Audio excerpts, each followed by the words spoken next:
저희가 했던 일들이 초기에는 좀 그래서 완전히 생태계 기반 사업들이었어요. 예를 들어서 임팩트 비즈니스 리뷰라고 하는 저희가 매거진과 블로그를 운영했었습니다. 왜냐면 그 당시만 하더라도 우리나라에는 지식이 굉장히 부족했어요. 뉴스들은 있었습니다. 미국에 이런 게 있다더라. 유럽에 이런 애들이 유명하다더라. 라는 뉴스들은 있었지만 왜 그들이 성공했는지, 그들을 성공하게 만든 주변의 전후방의 조직들은 무엇인지, 어떻게 하면 그런 기업가들이 길러지는지, 이것에 대한 지식들은 굉장히 전무했어요. 그래서 맨날 미담이나 히어로물에 가까운 영웅 스토리들만 많이 있었어요. 그러니까 저희는 좀 더 구체적으로 어떻게 하면 성공할 수 있는지, 더 나은 생태계가 되기 위한 방법은 뭔지, 우리는 어떻게 노력해야 되는지에 대해서 이야기하고 싶었고 좀 더 깊이 있는 컨텐츠를 만들려고 노력했습니다. 물론 그게 큰 장사가 되진 않았어요. 그래서 저희도 지금 되돌아보면 굉장히 즐거웠던 게 보시면 저희가 만들었던 첫 번째 임팩트 비즈니스 리뷰가 2012년에 나왔는데 그 책의 주제가 임팩트 투자예요. 그러니까 지금 이제 와서 작년부터 우리나라 정부가 임팩트 투자에 대한 정책들을 내놓고 있는 거에 비해서 굉장히 빠르게 이야기가 시작되었었고, 두 번째 했던 게 도시재생입니다. 그것도 2012년에 나왔던 책이에요. 그러니까 이런 일들이, 아젠다들이 글로벌의 속도대로 한국에 접수될 수 있게 학습할 수 있게 만드는 게 저희에게 굉장히 중요한 일들이었어요. 지금도 그런 일들을 다양한 방법으로 합니다만 그 당시에는 그게 더 중요했어요. 저희처럼 역할하는 조직이 없었기 때문에. 지금은 좋은 컨텐츠가 점점 늘어나고 있습니다. 그래서 저희가 그 역할들은 줄이고 저희가 더 잘할 수 있는 일들로 넘어가고 있죠. 또 그 외에도 공간 운영에 열심히 했습니다. 아까 말씀드렸던 생태계 중에 커뮤니티 영역은요, 지금도 굉장히 중요한데요. 그 당시에는 임팩트 허브라고 불리는 사회적인 기업가들 혹은 소셜 이노베이터들의 글로벌 네트워크입니다. 뭘 중심으로 네트워크하냐면 코워킹 스페이스를 중심으로 네트워크합니다.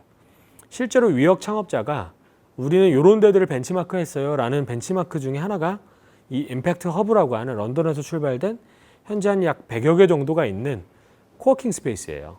거기엔 비영리 스타트업들이나 소셜 벤처나 사회적 기업가들이 모여서 서로 시너지를 내고 있는 그런 공간입니다. 이런 공간들인 거죠. 거기에 서울지사 브랜치를 만드는데 2013년, 12년 정도에 성공하게 됩니다. 근데 그런 일들이 저에게 굉장히 중요했지만 동시에 실패도 맛봤어요. 꽤 큰 투자를 유치했고 그 일들이 이루어봤는데 수익적으로 어려운 것보다는 사람들이 잘 구조화되지 않는 거예요. 저게 한 5, 60명 정도, 작게는 한 40명 정도의 멤버십과 구성원들로 이루어져 있었는데 한국 사람의 특성상 잘 인사를 하지 않아요. 저희가 미국의 샌프란시스코에 있는 임팩트 허브에 가보면 들어가는 순간 사람들 다 인사합니다. 그리고 서로 소개해줘요. 아, 너는 얘랑 잭이랑 얘기해보면 좋을 것 같아. 근데 한국에는 누가 들어와도 아무도 쳐다보지 않습니다. 그리고 건너편에 앉아 있어도 누가 먼저 인사시키지 않으면 끝까지 인사를 안 해요. 네트워킹이 구성되기 되게 어렵고 시너지가 나기는 더 어려운 일들이었어요. 그래서 저희가 생각했던 건 정말 큰 네트워크를 구성해야겠다. 그래서 저희가 정경선 대표라는 친구와 같이 고민하게 된 게 이 서울숲에 있는 서울숲 소셜벤처 클러스터입니다. 2013년 말부터 고안해서 14년 11월에 첫 입주를 시작하게 되고, 그게 지금은 물론 저희가 다 한 건 아니고 저희가 처음 시작했고 그 뒤에 많은 노력들이 이루어지면서 지금 2,000여 명 가까운 클러스터로 성장하게 됐죠. 이런 일들이 저희가 초반에 했었던 생태계의 성장의 상황과 맞춰서 우리가 무엇을 할 수 있을까 고민했던 결과물들입니다. 그리고 지금은 저희가 무엇을 하냐면 소셜벤처 엑셀러레이터를 합니다. 왜냐하면 초기에 소셜벤처 사회적 기업들은 정말 많아졌어요. 기업들과 정부가 하는 활동들이 이제 막 생겨나는 소셜벤처와 사회적 기업들에게는 잘 맞춤형으로 프로젝트가 많이 있거든요. 지원도 있고 교육도 있고 도와줄 수 있는 조직들도 많이 있습니다. 근데 이제는 문제가 무엇이냐면요, 그들이 적게 생겨나는 문제가 있지 않고 생겨난 다음에 커지지 못한다는 게 문제입니다. 다 작은 조직들이고 작은 것이 나쁜 건 아니지만 같은 산업 영역에서 있는 큰 조직들이 이겨내기 어렵다는 거예요. 경쟁력이 떨어지고 그들에게 어떤 일들을 수행해서 경쟁했을 때 처참한 패배를 하기에 쉽다는 겁니다.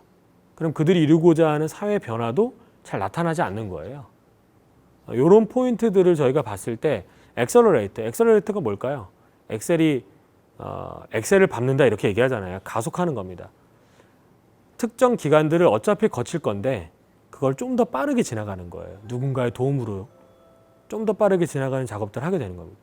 그런 일들을 하는 게 엑셀러레이터의 역할이고요. 저희는 지금 시기에는 그런 역할들이 굉장히 중요하다는 판단을 해서 약 2, 3년 전부터 해당 프로그램들을 강화하고 프로젝트를 해내고 있습니다.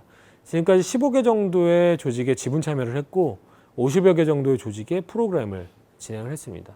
그들의 성장을 돕고 특히나 그들에게 성장의 계기를 만들어주는 역할들을 하려고 노력하고 있습니다. 몇 개의 사례를 좀 설명을 드릴게요. 어떤 게 저희가 생각하는 소셜벤처인지 생각해 보실 수 있을 것 같습니다. 첫 번째는 오파테크라고 하는 조직인데요. 전 세계에는 3억 명의 시각장애인이 있습니다. 그리고 그들 중에 점자를 읽을 수 있는 사람들은 5%도 안 돼요. 우리나라도 32만 명의 시각장애인이 있고 그들 중에 6%만 점자를 읽고 쓸 줄 압니다. 근데 점자를 모르더라도 사실 일상생활에 그렇게 불편함이 없어요. 이제는 스마트폰도 잘 읽어주고요. 윈도우즈가 잘 읽어주거든요. 그래서 불편함들이 좀 덜한데 예전에 비해서 점자를 몰랐을 때 생기는 문제는요. 고등학교 이상의 학문을 하기가 어렵다는 겁니다.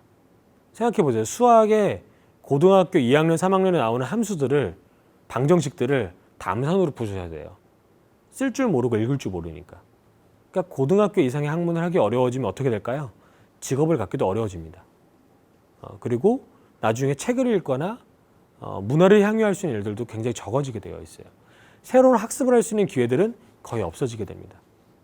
그래서 그분들의 퀄리티 있는 삶을 위해서는 반드시 점자를 배워야 된다. 이게 유럽과 미국에서는 법제화될 정도로 굉장히 중요한 이슈입니다.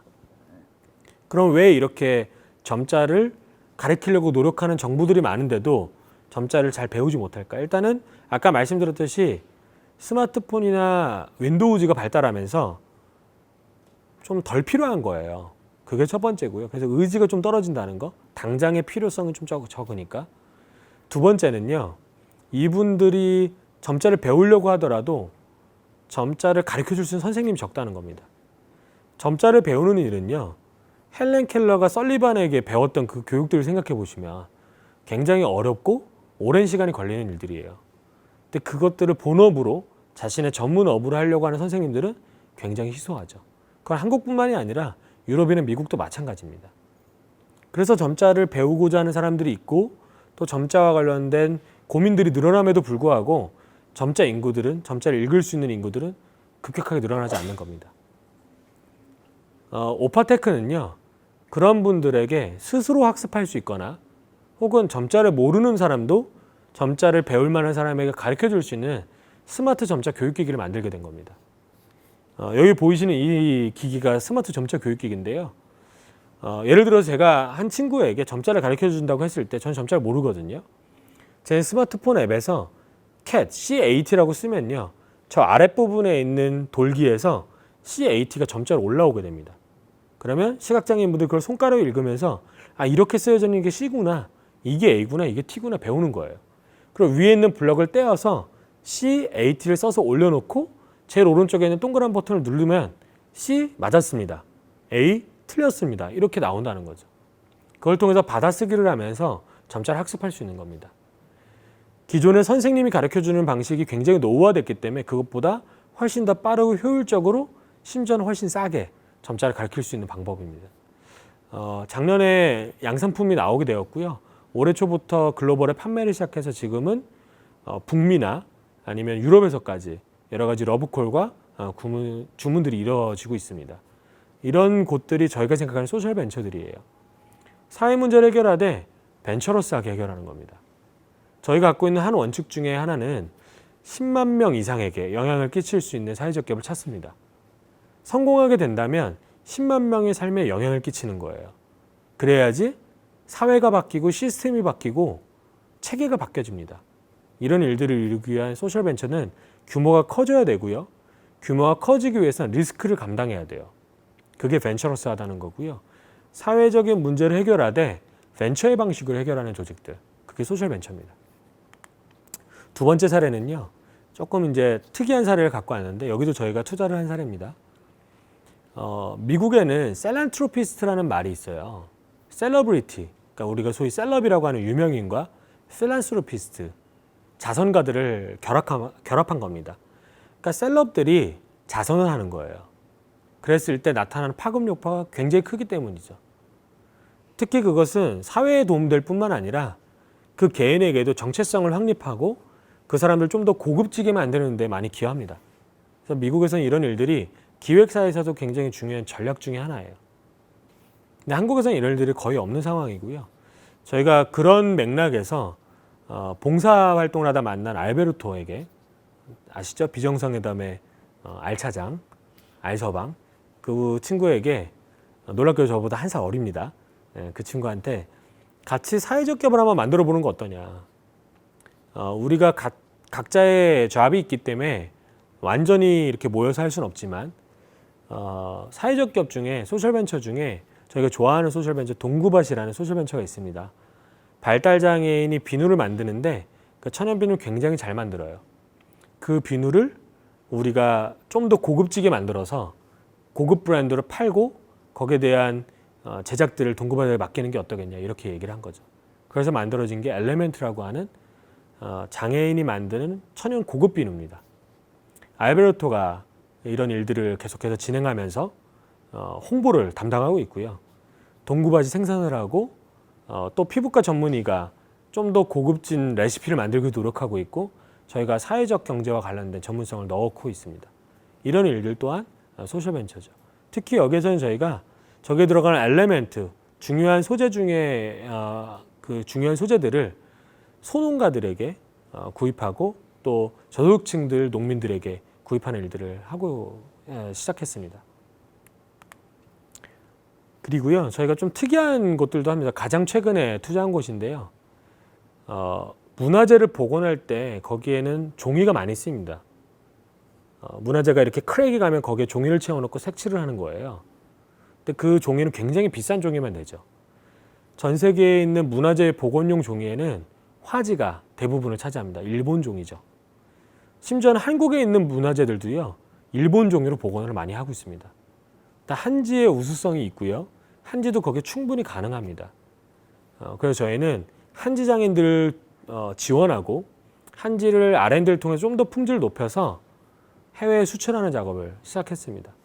이 일들 같이 하고 있는 파트너들은요, 루브르 박물관에서 복원가로 활동하고 있는 이 친구가 있어요. 한국인입니다.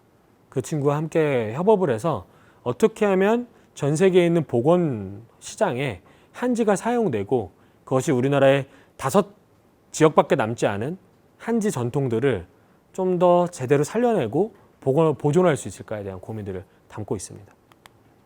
그렇게 모여있는 그런 스타일의 활동들을 하고 있는 조직들이 이 근처에 잔뜩 모여 있다는 거죠. 저희가 이 역할들을 하고 있는 조직 중에 하나고요. 이런 조직들, 소셜벤처들을 키워내는 일들을 주로 하고 있습니다. 마지막 페이지인데요. 저희 그런 말씀을 좀 드리고 싶어요. 소셜벤처를 저희가 설명드렸지만 소셜벤처는 하나의 현상일 뿐입니다. 진짜 패러다임이 바뀌고 있는 뒷단계에서의 큰 흐름은요, 과거에는 갈등 관계로 여겨졌던 사회적 가치를 창출하는 일과 돈을 버는 일, 그러니까 어떻게 보면 착한 것과 부자가 되는 것. 예전에는 착하면 돈을 못 벌고 돈 벌면 안 착했죠. 그런 일들이 많았는데 이제는 사회 문제를 해결하는 것으로 비즈니스를 수행할 수 있는 조직에 대한 가능성도 열리기 시작했다는 겁니다.